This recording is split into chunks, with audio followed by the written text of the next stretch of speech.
आप देख रहे हैं स्पीड न्यूज राहुल शर्मा के साथ। दतिया का उपचुनाव खत्म हुआ और कांग्रेस की विजय हुई। इस रण में अवधेश नायक ने भी किंग मेकर की भूमिका निभाई है। हम उनसे बात करेंगे। नायक जी, बहुत बहुत स्वागत है आपका। बहुत बहुत धन्यवाद राहुल भैया। आपको जयमाई की और आपके इस प्रतिष्ठित चैनल के माध्यम से समस्त लोगों को जयमाई की। इस पूरे चुनाव का घटनाक्रम क्या रहा? आप इस चुनाव में रहे हैं, आपने दोनों की प्रतिक्रियाएं भी देखी हैं और इतना चुनाव टक्कर का था कि बीजेपी की तरफ से बूथ से लेकर राष्ट्रीय संगठन की ताकत यहाँ थी। एमपी एमएलए सारे लोग यहाँ थे, उनके विधायक भी यहाँ थे। तो इतनी बड़ी ताकत के सामने कांग्रेस ने कैसे अपना दृढ़ता दिखाई और वो खड़ी रही? देखिए राहुल भैया, इस चुनाव में क्या हुआ कि जैसे ही उपचुनाव की घोषणा हुई, उसके बाद भारतीय जनता पार्टी चेती हो गई। लेकिन कांग्रेस ने 2 अप्रैल को जैसे ही हमारे आदरणीय विधायक राजेंद्र भारती की सदस्यता शून्य घोषित हुई, उसके तत्काल बाद एक रोड मैप बनाया। माननीय प्रदेश अध्यक्ष जीतू पटवारी जी ने पूरी संचालन व्यवस्था स्वयं देखी और 2 स्तर पर कांग्रेस काम कर रही थी। एक तो चुनाव की संपूर्ण तैयारी करना, चुनाव हर हाल में जीतना। दूसरा, राजेंद्र भारती जी को न्यायालयीन प्रक्रिया में राहत दिलाने का काम करना, और दोनों संभावनाएं एक साथ चल रही थी। यदि राहत मिलती तो निश्चित रूप से चुनाव नहीं होते, एक संभावना वो थी। राहत जब नहीं मिली, चुनाव की घोषणा हुई, तो उसके भी पहले से जीतू पटवारी जी ने यहाँ पर एक 2 सदस्यीय समिति की बना ली थी, घोषणा कर दी थी। पहले उसमें आदरणीय जयवर्धन सिंह जी शामिल थे, लेकिन उनका विदेश में जाना हुआ, तो उसमें फिर प्रियव्रत सिंह जी को उन्होंने शामिल किया और आदरणीय सिद्धार्थ कुशवाहा जी को प्रभारी बनाया विधानसभा का। और जब तक भारतीय जनता पार्टी चुनाव के बारे में कोई रचना करने की सोचती बूथ स्तर पर, तब तक कांग्रेस पार्टी ने, जिसमें मैं भी स्वयं लगातार 15 दिन तक दिन दिन भर काम करता रहा, हमारे घर पर भी यहाँ बैठकर काम हुआ और किला परिसर में आदरणीय कुंवर घनश्याम सिंह जी के यहाँ भी बैठकर काम हुआ। जिला अध्यक्ष जी, जिला संगठन महासचिव जी, घनश्याम सिंह जी और मैं और अन्य लोग, हम सारे लोग लगातार काम करते रहे। किस नेता को कहाँ बैठाना है, कौन कहाँ जाएगा, किस बूथ पर कैसी रचना होगी, कहाँ कैसी जाति समाज की बाहुल्यता है, कहाँ किस समाज के लोगों की आवश्यकता है नेताओं की, ये सारी रचना हम लोगों ने आचार संहिता लागू होने के या अधिसूचना चुनाव की जारी होने के पूर्व ही बना ली थी। ये यहाँ राजा रंग की लड़ाई थी, ऐसी सोशल मीडिया पे वीडियो वायरल हो रही थी। तो इस लड़ाई को क्या नजरिए से देखेंगे आप? देखिए, राजा और रंक की लड़ाई तो बिल्कुल नहीं थी। इसलिए नहीं थी कि जन्म से कोई क्या है, अब जन्म से वो राजा है, तो जन्म से आदरणीय आशुतोष जी हमारे छोटे भाई हैं, वो ब्राह्मण हैं। तीसरे प्रत्याशी जन्म से यादव हैं, इसको तो कोई बदल नहीं सकता था। लेकिन कर्म से कोई क्या है, बात इसका अब महत्वपूर्ण हो गई है, क्योंकि हमारे यहाँ लोकतंत्र है और लोकतांत्रिक देश में ना राजाशाही की कोई व्यवस्था तो है नहीं। तो कुंवर घनश्याम सिंह जी कर्म से रंक ही हैं और आम आदमी हैं। रंक को मतलब वो आम आदमी हैं।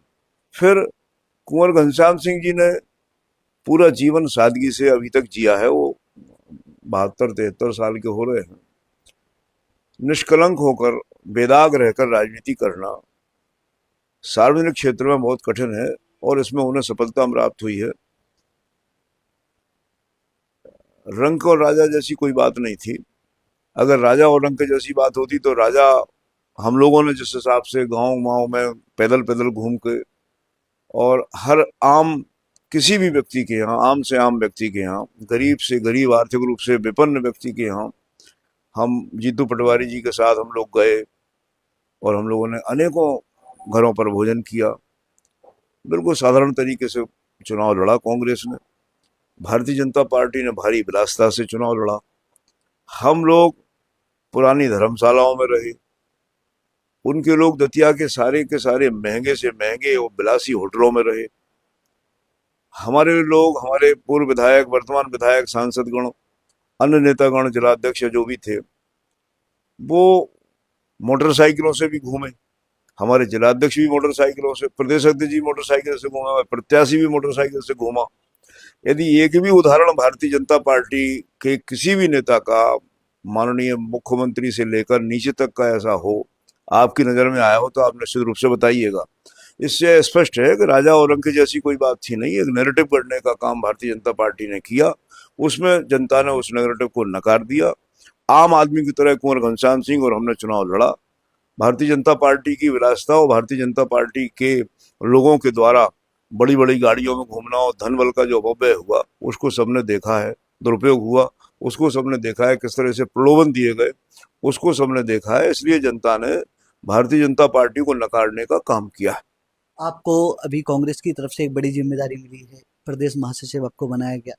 अब आपका जो काम होगा वो पूरे प्रदेश में जाना ना होगा, तो इस जिम्मेदारी को कैसे निभाएंगे? और अगले 2 साल में इलेक्शन होने हैं, तो क्या भूमिका रहेगी और कितनी मजबूत स्थिति में कांग्रेस पहुंचेगी? देखिए राहुल भैया, नंबर एक तो ये है कि टीम में कार्य विभाजन कप्तान की जिम्मेदारी होती है, कप्तान का ही अधिकार होता है। तो हमारे माननीय प्रदेश अध्यक्ष जी ने जो जिम्मेदारी दी है, आपके चैनल के माध्यम से मैं सबको उन्हें बधाई देता हूँ, उनका आभार प्रकट करता हूँ। लेकिन वो क्या काम देंगे, कहाँ देंगे, किस संभाग का प्रभारी बनाएंगे, कितने जिलों में काम देंगे, क्योंकि अकेला मैं तो महामंत्री नहीं हूँ, महासचिव, अन्य लोग भी हैं। सबको जिम्मेदारी दी हुई है, मुझे भी दी जाएगी। तो जो जिम्मेदारी दी जाएगी उसका पूरे मनोयोग से पालन करूंगा, चाहे वो प्रदेश में हो, चाहे वो उससे निचले स्तर पे कहीं भी हो, जो भी हो। रही 2028 के चुनाव की, 2-2.5 साल का समय निश्चित रूप से उसमें बचा है। आपने कहा इसको, तो पहले मैं जब भारतीय जनता पार्टी में था, तब भी मैं अनेकों अभियानों का प्रभारी रहा, जिलों का भी प्रभारी रहा, उपचुनाव में भी प्रभारी रहा, मध्य प्रदेश के बाहर भी जाकर मैंने 2-2, 4-4 महीने काम किया, और उसके बावजूद भी दतिया विधानसभा में सबके बीच में रहकर सुख दुख में शामिल होने कर काम करता रहा।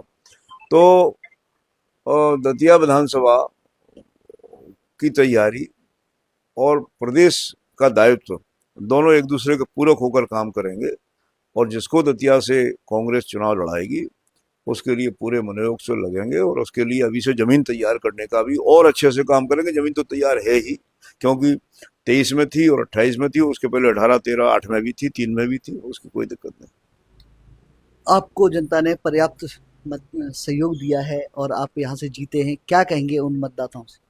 देखो, मतदाताओं ने तो बहुत अच्छा जनादेश दिया, और दतिया का मतदाता बड़ा प्रबुद्ध मतदाता है, बड़ा जागरूक मतदाता है।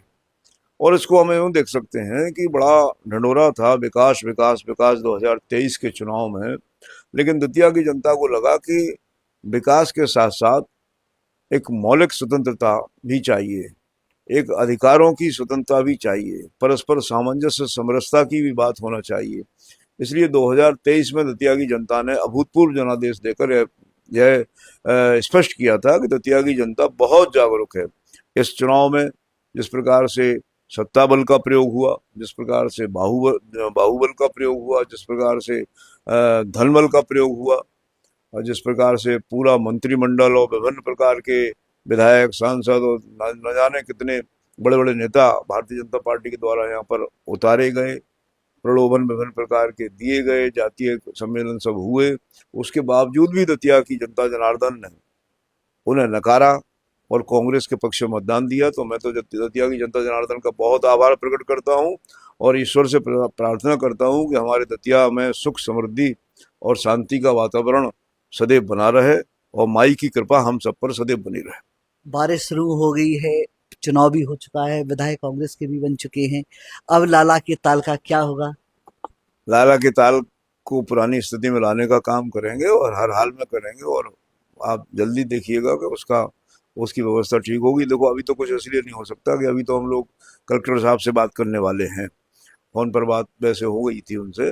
अब उनसे और बात करने वाले हैं कि इसमें क्या हो सकता है जल्दी से जल्दी, जिससे कि अभी जो 1.5 महीना और बारिश का बचा है, सितंबर तक मान सकते हैं अपन, 2 महीने बचे हैं, तो उसमें कोई भारी नुकसान ना हो, नुकसान किसी भी प्रकार का ना हो, जान माल की कोई हानि ना हो पानी का लेवल बढ़ने से, तो उसकी व्यवस्था तो अभी करेंगे, लेकिन जैसी व्यवस्था उसकी ठोस करना चाहिए, जिससे कि कभी भी बंद ना टूटे, बंद अच्छा बन जाए, पुख्ता बन जाए, उसके लिए पूरा प्रयास करेंगे। और निश्चित रूप से कुंवर घनश्याम सिंह के साथ बैठकर उसका रोड मैप तैयार होगा और अतिशीघ्र, यानी अगली बारिश के पहले वो ठीक हो जाएगा।